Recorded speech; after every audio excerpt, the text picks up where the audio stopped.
Hey everyone, and welcome back to Brian's Horror Movies for Life YouTube channel, and welcome to this horror TV series review video. So in this video, we're going to take a look at the next couple episodes in The Haunting of Hill House, the TV series that I've been looking at here for the second half of May. That I have on DVD here, all 10 episodes. So in this video, we're going to take a look at episodes 3 and 4. Episode 3 entitled Touch, and episode 4 entitled The Twin Thing. So, just like episodes 1 and 2, I'm just going to kind of read the synopsis of each of them and then give you my thoughts about each of the episodes here. So, we'll start with episode 3, of course, entitled Touch. This episode focuses on the character of Theo, played by Katie Siegel as the adult version, McKenna Grace as the younger version of Theo. So, Theo is able to perceive feelings from people and impressions from objects when she touches them with bare hands.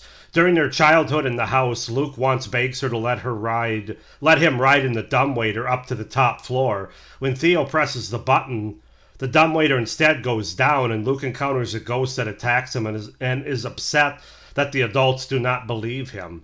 Theo investigates for him and finds a hidden trap door leading to a basement that is not in the plans of the house. Olivia reveals to her that her grandmother was sensitive, quote unquote sensitive, just like her, and gives Theo a pair of gloves to protect her hands. So it really explains why the character of Theo wears gloves in a lot of the series here. At her job, adult Theo comes across a child that she cannot read who claims to be tormented by Mr. Smiley, a monster. Theo goes to the girl's house and discovers the truth. The girl's foster dad is molesting her, and Mr. Smiley is a manifestation of the abuse. Theo gets the foster dad arrested. She then goes to the... Okay, so I'm going to leave it at that as far as the synopsis for episode 3, but this is another great episode. Katie Siegel is great, as she always is in everything I've seen her in.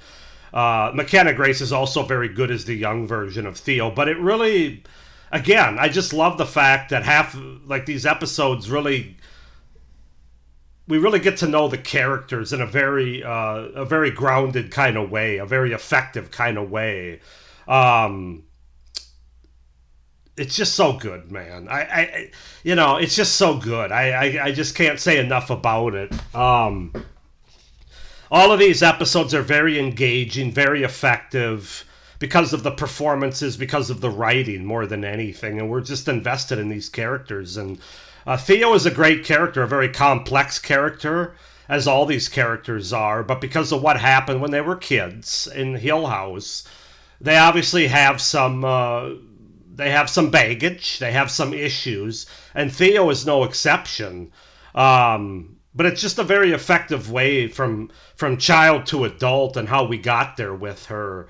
And this monster, Mr. Smiley, the way that she discovers it and the way that it's presented is very effective as well. I just love it. It's just a very effective episode, a very gripping episode. Again, Katie Siegel is a great actress, and she certainly is in this episode. And even though, again, as I said in my last episode, my last video, I should say, I'm trying to avoid big spoilers, but I don't think I'm going to be able to avoid the big spoiler that happens at the end of the first episode that I talked about in my last video.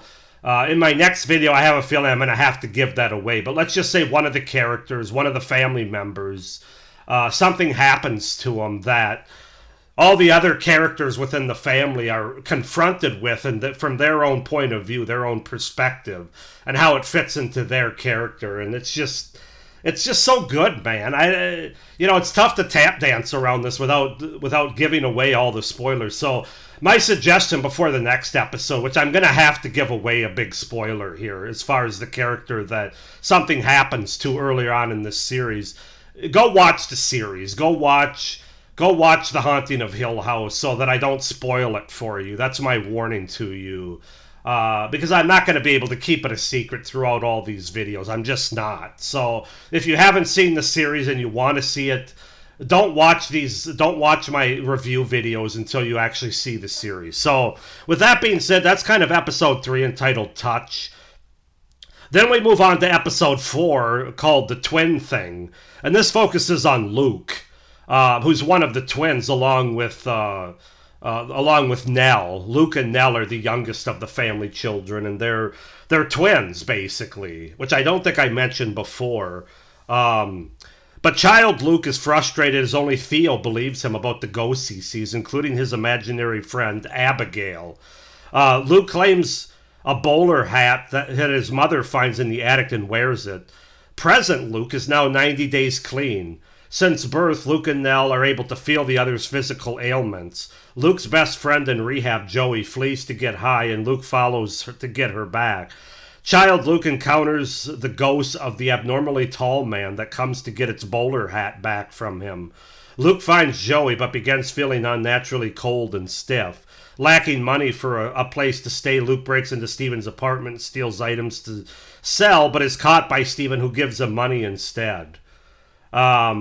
Joey steals the money and flees, and Luke is mugged, leaving him wandering with the hatted ghost still following him from his childhood.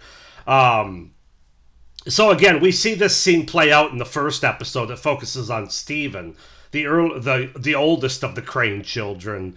But now we see it from Luke's perspective. And it's funny because when you watch the first episode, you just think Luke is this druggie that's just trying to steal money and items from his siblings. But now in this episode, we get a different perspective of it, where we know Luke is he's more than just a druggie.